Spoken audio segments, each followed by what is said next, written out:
ko, hindi ka na mapupunta sa impyerno, sa langit ang diretsyo mo. Sino dito gusto pag namatay siya, tapos pagising mo, sa langit ka?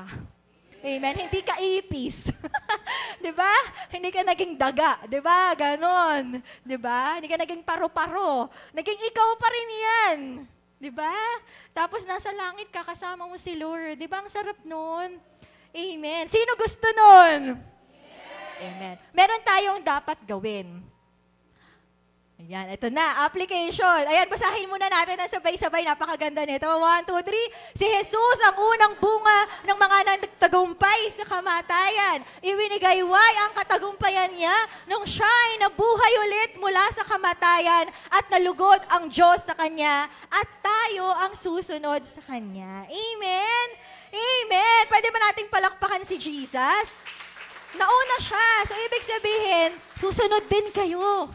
Susunod din kayo. Alam niyo, parang sinasabi niya na sa langit siya, excited siya. Alam niyo, sabi sa John 14, nagpe-prepare daw siya ng room sa heaven. Sa ibang sali, nagpe-prepare siya ng mansion sa heaven. So excited siya na bumalik dito. Alam naman natin lahat, babalik ang Panginoon. Amen?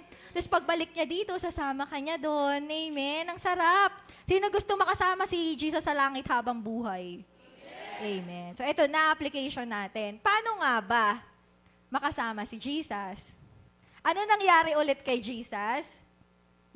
Bago siya nabuhay, ano nangyari sa kanya? Namatay. Sabi mo sa katabi mo, namatay.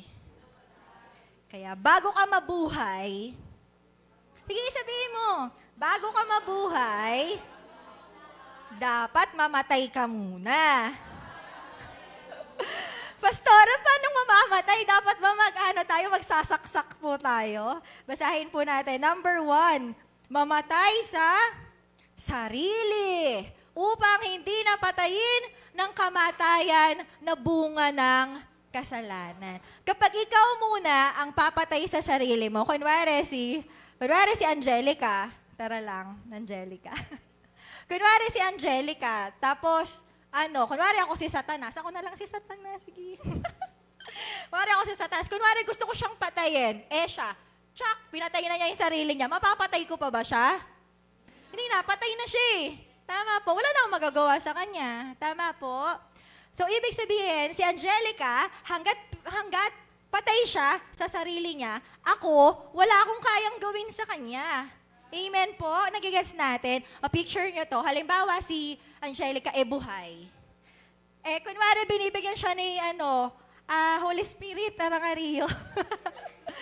Kuha ka ng ballpen mo, tamang-tama. O yan. Si Holy Spirit, binibigyan niya ng panaksak si Angelica. Sa sarili niya. Ano ibig sabihin nun? Halimbawa, si Angelica gusto niya magbabad sa Facebook maghapon. Alam mo yun, yung dapat may interview siya, pero ayaw niyang maglakad ng mga papeles niya kasi gusto niya lang sa bahay, mag-Facebook, ganon. O kaya, si Angelica may mga kailangan isubmit sa school, kaso tinatamad siya, di ba? Totoo ba? Ayaw niya magpasa, di ba? Tapos kinokontak siya ng leader niya, magpasa ka na ng balasik score, ganyan, mag-devotion ka na. Tapos ayaw niya. Tapos si Holy Spirit, binibigyan siya, patayin mo na yung sarili mo, sumunod ka na. Di ba? Yung flesh mong tamad, tama ba? Yung flesh mo na ayaw sumunod kay Lord, patayin mo na. Si Angelica, ayaw niya makinig kay Holy Spirit. Aha! Di ba? Ako si Satanas. Tenen. Di ba? Ako si Satanas. Ako ipapatay sa kanya. Ano yon? Bakit? Kasi ang bunga ng kasalanan ay may karapatan ba akong patayin siya? Yes. Nasa batas yun eh. Nasa batas, ikalawang tuntuning spiritual. Di ba? Ang bunga ng kasalanan ay kamatayan. Kaya ngayon, pwede kong patayin yung grades niya. Ayaw mong magsipag Tsak! Di ba? Pwede kong patayin yung maganda sanang future niya. Alam mo yun, may trabaho na sana siya. Tsak! Di ba? Nagigets niyo ba? Sana marami na siyang pera kasi nagsipag siya. Tsak! O sana may 12 na siya. Tsak! Tinanggal ko yun lahat sa kanya. Nagets natin? So anong susi para hindi mapatay ni Satanas? Mamatay sa sarili. Thank you so much. Makikinig tayo sa Holy Spirit. Amen? Alam ko, sino tumanggap sa Panginoon sa atin. Pag tumanggap tayo kay Jesus, may Holy Spirit lagi yan magsispeak sa atin. Tama ba? Amen po ba? Amen. Sabi dito, kaya daw natin nararanasan ang kamatayan na bunga ng mga sitwasyon ay dahil din sa kasalanan natin. Kung sa totoo lang po, bago tayong manisi ng ibang mga tao, sa totoo lang, kung evaluate natin yung sarili natin, tingnan mo, bakit yan nangyayari sa'yo? Hindi, ayoko kitang sisihin pero gusto ko pakita yung truth sa'yo. Kasalanan mo din yan. Tama ba? Yan ay bunga ng iyong kasalanan. Tama po? Pero hindi naman yan sinasabi ni Jesus para makondemn tayo, pero para makita mo, para hindi mo na ulitin.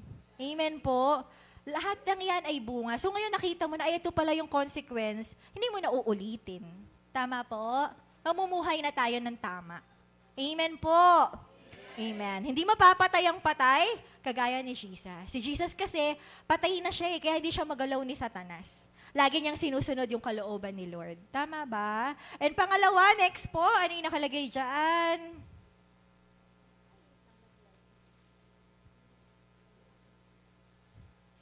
Ayan, tulungan ng iba na mamatay sa sarili sa pamamagitan ni Jesus. Siyempre, kunwari tayo, pinapatay natin yung sarili natin. Ito, lately lang sa akin na-reveal. Alam niyo yung, ang hirap mabuhay pag halimbawa yung mga nakapaligid sa'yo, buhay na buhay. Guess niyo pa yung sinabi ko. Buhay na buhay yung laman nila. Halimbawa, yung mga kamag-anak natin, di ba? Di sila nagbabago, ganun pa rin sila. Diba? Nag-gets nyo ba? Nasa kasalanan pa rin sila. Ikaw na gusto mong patayin yung sarili mo, tapos gano'n naman yung mga kamag-anak mo. Paano yun? Ang hirap. Kasi ako may anak ako parang lalo na bilang nanay, parang natatakot ako sa totoo lang na lumalaki yung anak ko, tapos sino kaya yung mga makakasama niya sa school, sino kaya yung mga magiging kaibigan niya. Alam mo yun, iniisip ko na yung mga ganong bagay. Ano kaya yung mundo na to, ilang years from now? Kung wala tayong gagawin ng mga Kristiyano.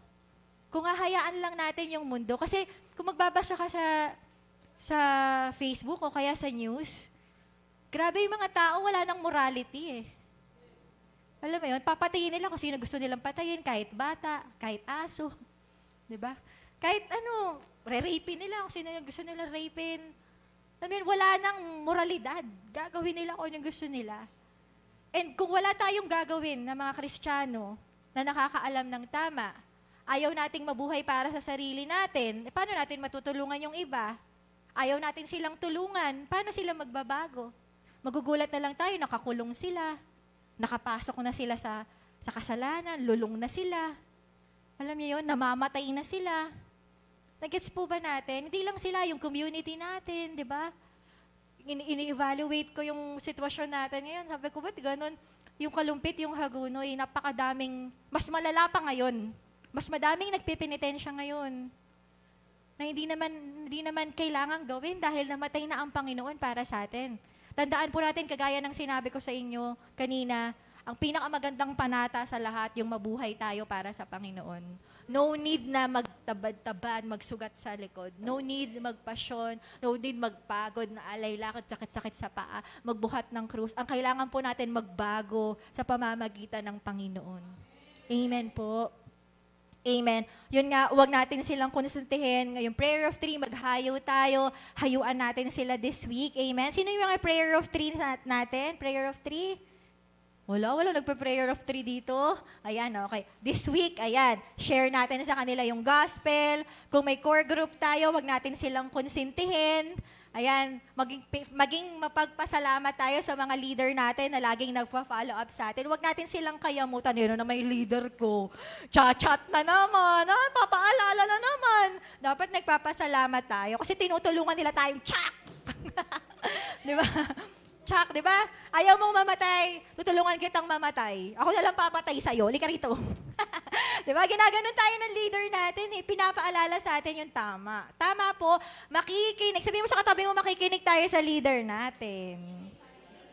O kahit sa parents, di ba? Makikinig tayo kay nanay, kay tatay pag sinasaway tayo. Di ba po? Ayan, ganun din sa family members. Amen? Kung ayaw nilang makinig, ipag-pray natin sila. Huwag natin silang titigilan. Amen po? Amen. And number 3, ano na po yung next? Si Jesus ang unang, wala na pala yan. Si Jesus ang unang bunga ng mga nagtagumpay sa kamatayan. Yan yung binasa natin kanina. Next po. May conclusion tayo. Ayan, 1 Corinthians 15:23, basahin po natin ito. Napakaganda nito. Sige po, tayo lahat ay tumayo. Sabi dito, ngunit ang bawat isa'y may kanya-kanyang takdang panahon. Si Kristo ang pinakauna sa lahat. Pagkatapos, ang mga kay Kristo sa panahon ng pagparito niya. At darating ang wakas. Kapag naibigay na ni Kristo ang kaharian sa Diyos Ama, pagkatapos niyang malupig ang lahat ng paghahari, pamahalaan at kapangyarihan, sapagkat si Kristo ay dapat maghari hanggang sa malupig niya at lubusang mapasuko ang kanyang mga kaaway. Ang kahuli-huli ang kaaway na kanyang lulupigin ay ang kamatayan. Alam niyo po, darating yung time sa pagbabalik ng Panginoon na totally na yung si Satanas, yung mga kampon niya ay itatapon sa pit of hell. At wala na silang magagawa sa atin. Pero for the meantime, habang hindi pa niya yun ginagawa, tayo muna ay mamatay sa sarili natin para mabuhay din tayo kasama ang Panginoon. Amen! Sino po sa atin gusto nagtatagumpay lagi sa buhay? Amen! Sino dito gusto yung kasalanan na yun siya yung ginaganon mo, hindi ikaw yung ginaganon niya. Amen! Ayan, sige po worship team, panig po tayo. Yung buong worship team, yun po natin, nililid lang sa akin yung praising natin kanina. Ayun, ano po yung sabi doon sa lyrics kanina?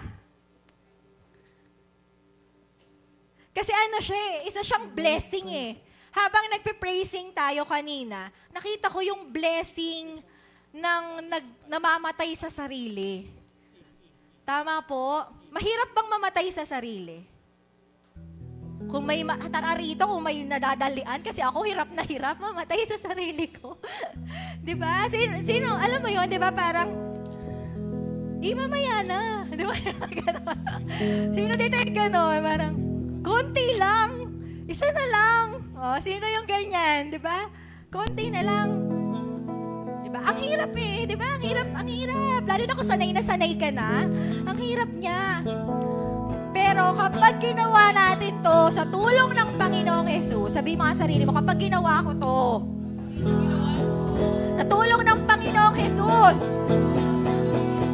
mararanasan ko din ang muling pagkabuhay ng may katagumpayan. Amen! Ayan. Sabi dun sa lyrics, ano po yung paki-flash niya, yung lyrics niya? Po.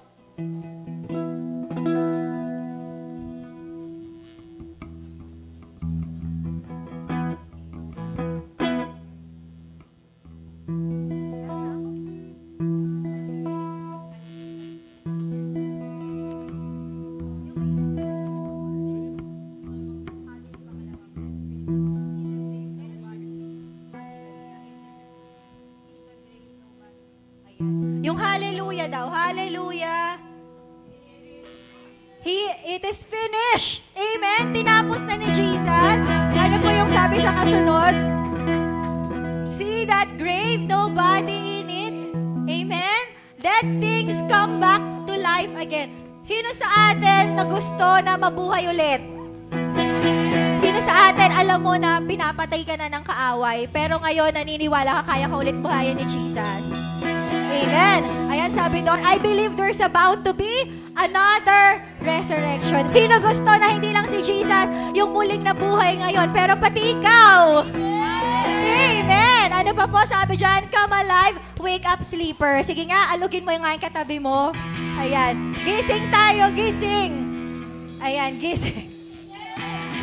Tama na yung buhay na pinapatay ng kaaway. Amen. Amen. Ano yung sabi doon?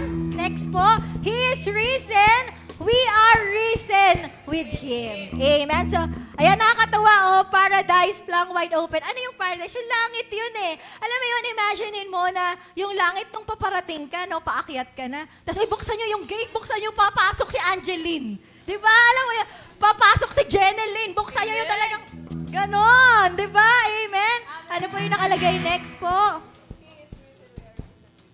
Ayan, okay. So yun, anything is possible. Sabi doon sa bridge, ang ganda rin nun, sabi doon, pag nakita daw natin yung nakita ni Mary Magdalene, makikita natin that anything is possible. Alam nyo, yung mga pinagtatagumpayan nyo ngayon, nakala mo imposible. Posible yan. Amen. Kasi ang pinaka-imposible sa lahat, yung matalo yung kamatayan. Yun ang walang kayang gumawa nun. Pero ginawa yun ni Jesus. So, Amen. anything is possible. Amen? Yung pinagdadaanan mo ngayon, posibleng makaalis ka dyan. Amen? Matatalo mo yan, magtatagumpay ka, pero meron kang kailangan gawin. Okay. Bago tayo kumanta, no? Mahirap kumanta-kanta ng ganyan, eh, buhay na buhay ka, di ba? Kailangan yung sarili mo muna mamatay. Amen. So right now, yuko po tayo, let's bow our heads and let's pray. And let's ask Jesus, Lord, tulungan mo akong mamatay sa sarili ko. Simula ngayon, na hindi na ako ang mabuhay, kundi ikaw na ang mabuhay para sa akin. Sa Galatians 2 verse 20. Hallelujah. Lord, tulungan mo po ako na mamatay kasama mo sa krus, na hindi na ako ang mabuhay sa aking sarili, kung hindi si Kristo na ipapamuhay ko ang buhay kong ito sa pamamagitan ng pananampalataya sa anak ng Diyos na nagmahal sa akin at nag-alay ng buhay niya para sa akin. Sige po, make that serious commitment. Tandaan mo yung date na to, March, hindi ngayon, 31, tamang-tama bago mag-April. April 1 ay hindi April Fool's Day. April 1 ay ang new life mo. New life mo. Hallelujah. Salamat, Panginoon. Sige po, gawin po natin yung desisyon na yan. Simula ngayon, mamamatay ako sa aking sarili. Tulungan mo ako, Panginoon. Mahirap, pero hingi ako lagi ng tulong sa'yo. Lagi mo po akong pakinggan. Tumihingi ako ng tulong sa'yo. Tulungan mo po ako na lagi akong mamatay sa aking sarili simula ngayong araw na ito. At pinanghahawakan ko na sa aking desisyon na ito, mararanasan ko yung resurrection power. Mararanasan ko na lagi akong nagtatagumpay, na lagi akong buhay, na lahat ng binabato ng kaaway sa akin ay napagtatagumpayan ko. Walang kasalanan ang mananatili sa akin. Lahat ng ito ay pagtatagumpayan ko. In the name of Jesus. Hindi lang para sa akin, pero para sa mga mahal ko sa buhay. Ito po ang aking desisyon ngayong umagang ito sa pangalan ni Jesus. Amen. Sige, paawitin po natin ang awit na to. Amen.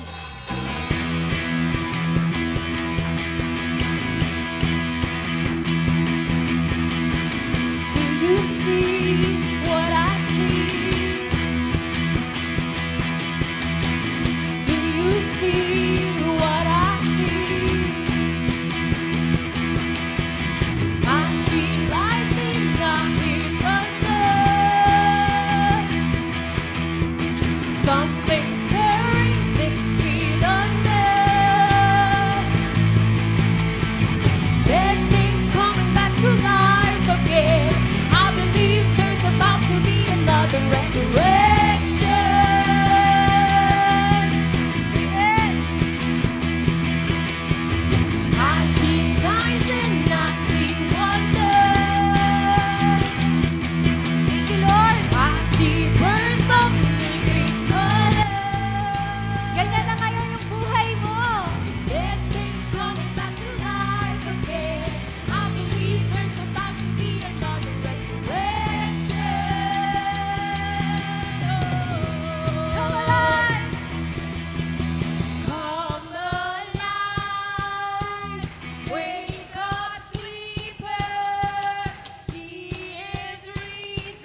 see what I see, that the grave is empty, then you know what I know. Anything is possible if you see what I see, that the grave is empty, then you know what I know. Anything is possible if you see what I see, that the grave is empty, then you know what I know. Anything is possible. Come alive, wake up, sleepers. He is risen. We are risen with Him. Paradise. Come wide open.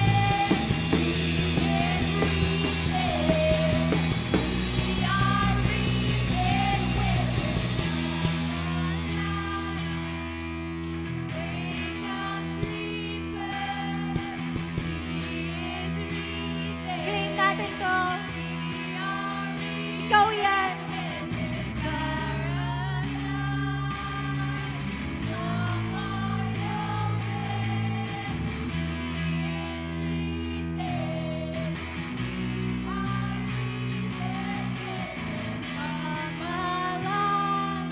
Sabihin mo yan sa sarili mo.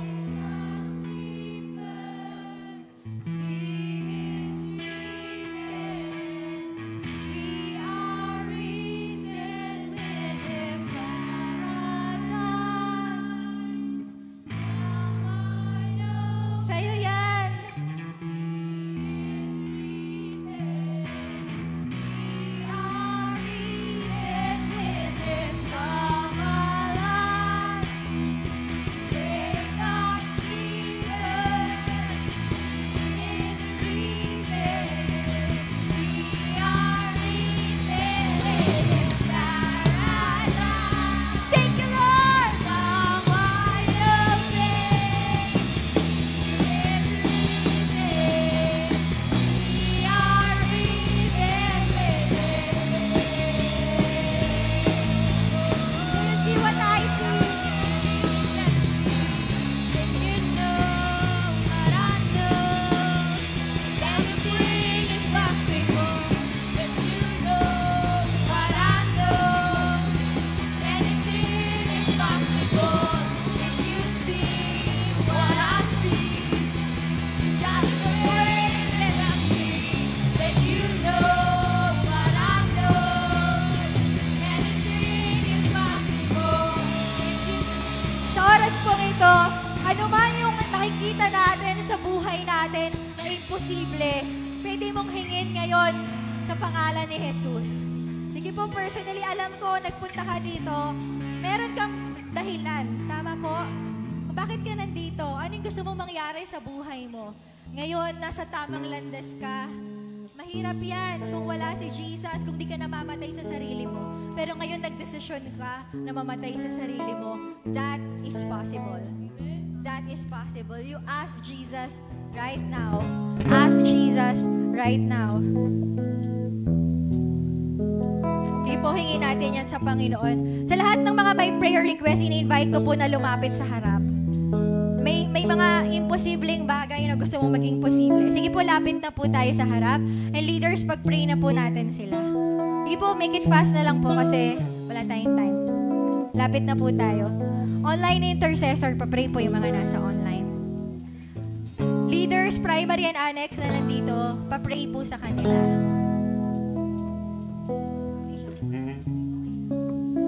Mag-pray na. Sige po, lapit na po. Sila lang po ba? Lapit na po tayo. 12, may limit lang yung time natin. Hindi ko makita yung difference. Lapit pa po kayo. Kasi hindi ko alam kung yun nasa harap, lumapit ba sila or hindi.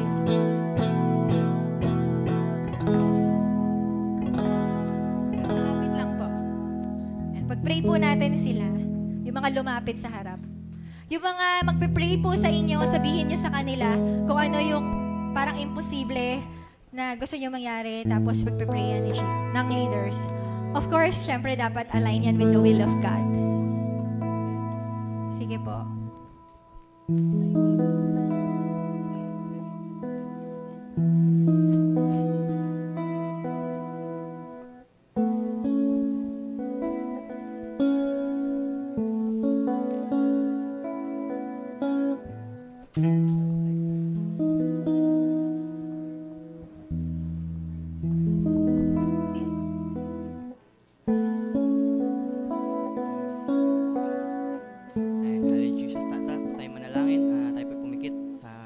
Pwede ba pong humabol yung mga gusto mag-request? Tayo po manalangin. Hallelujah, Jesus, Lord God. Panginoon, salamat nga po sa oras na to. Salamat, Lord God, sa mga nanonood ngayon sa mga online, through online, Lord God. And Lord God, sa mga nanonood ngayon, Lord God, ay patuloy na dinadalangin namin na ano man, Lord God, mga kailangan nila sa needs nila, Lord God, ay patuloy na sumama sila sa pangailangan nila. And especially, Lord God, sa mga karamdaman, anything, Lord God, healing na need nila, Lord God, sa mga panlulumo lang, mga pananakit ng katawan, anything na pagod, Lord God. We pray, Lord God, sa pangalan ni Jesus, ay patuloy na bibigyan mo sila ng kalakasan sa in Jesus name, Lord God, pati yung mga kagalingan, Lord God, mga hindi nakapag-request ngayon through online, ay patuloy na we pray, patuloy yung pinapanalangin po namin sila, Lord God, sa iyo, na nilalapit namin sila sa inyo, na patuloy kung magbibigay sa kanila ng kagalingan, kalakasan at pangatawan, anumang gawa ng kaaway, na binibigay sa kanila upang masira yung kanilang buhay through sa mga sakit na to, ay amin tuminawasak in Jesus name mo, Lord God. Salamat nga pa, Ma. At salamat nga po sa iyo, may abay kang pinakamatas na papuri, pasasalamat, pagsamba sa Panginoon Jesus. Amen.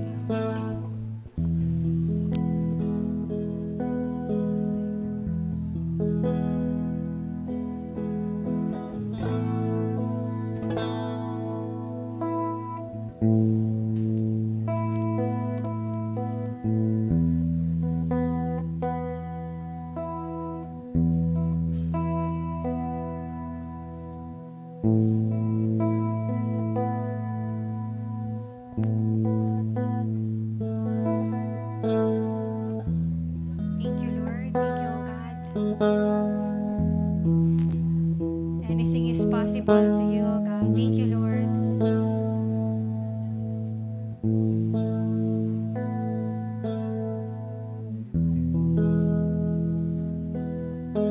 Thank you, Jesus. Thank you, Lord. Thank you, O God. Hindi namin kailangan na tiisin yung buhay na namamatay, yung buhay na nakihirapan dahil nandyan ka para pagtagumpayin kami. Lord, nakikita niyo po sa bawat isa sa oras na to, yung talagang nagsuko ng buhay sa iyo, Panginoon. Lord, ipakilala mo yung sarili mo sa kanila. Hindi lang ngayon, Lord, thank you sa word mo, pero more pa po, Panginoon, iparanas mo sa buhay ng bawat isa, Lord God, sa bawat sitwasyon na pinagdadaanan nila. Makita po nila that you are a death defeater, O Lord, and they can be death defeaters through you in the name of Jesus. Hallelujah. Sige po, tayo po ay makakaupo muna. And kung meron man po sa atin gustong mag-testimony, ngayon, meron po ba? Sa ginawa ng Lord sa kanya, sa tinuro ng Lord sa kanya?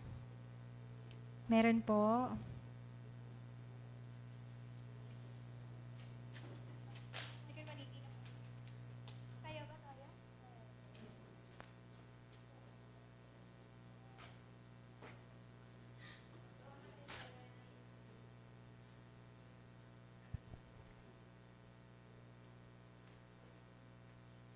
Ala pa man, umiiyak ko na.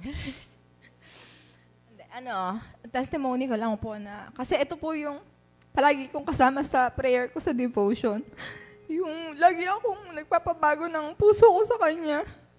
Kasi alam ko everyday, talaga na, ang hirap labanan nung dating ako, na, lalo na po yung anak ko, lagi akong nagagalit sa Kanya. Pero, yun nga, salamat Lord kasi pinakita mo sa akin na kaya mo akong tanggapin, na kaya mo akong baguhin kahit paunti-unti. Yan po. Ito yung message niya sa akin na pinapakinggan niya ako lahat ng prayers ko araw-araw. Kasi ito talaga yung desire ng puso ko na tuluyang mabago, tuluyang mawala sa dating ako. Kaya salamat Panginoon sa pagtulong mo sa akin. Thank you, Ate Jen. And meron pa po, testimony. Ayan, nahiya na sila. Pero connected lang sa sinabi ni Ate Jen, maganda yung desire niya. Kasi actually, ito rin yung nilelead sa akin ng Lord for our next series. Kasi tapos na yung PASAC Part 3 ngayon. So next month, may bago tayong series. Ang title po ng series natin ay Inside Out. Ayan, Inside Out. Ano yon? Yung pagbabago sa pangloob na lumalabas hanggang sa panglabas na buhay. Yan ang gusto ni Lord, naniniwala ko na makita sa ating lahat, lalo na papalapit na yung pagbabalik niya. Madali kasing magpanggap na okay ka, di ba? Tama ba? Madaling tumawa. Sir, sama natin, kanina pa to. Sama natin tingin sa akin. Sabi niya, kanina pa si Paz, lagi ako. Hindi. Totoo yun, di ba? Parang andaling, okay, tawa-tawa tayo, pero deep inside, may namamatay sa loob natin na gusto ni Lord baguhin tayo ng baguhin araw-araw hanggang sa makamukha natin siya, hanggang sa pagbabalik ni Lord. So, see you po next week. Tama. Next Sunday. Ayan, next Sunday. So, sige po, lahat tayo ay tumayo at tanggapin natin ang benediksyon ng Panginoon. May the Lord God, Yahweh, bless you and keep you. Make His face shine upon you and be gracious to you. Leave His countenance upon you and give you shalom. At ang pag-ibig ng Diyos at ang kapayapaang nagmumula kay Heso Kristo at ang pakikiisa ng banal na Espiritu ay sumainyong lahat. At ang lahat ay magsabi ng Amen! Happy Resurrection Sunday po sa ating lahat. Amen! God bless everyone. Yan, picture muna tayo.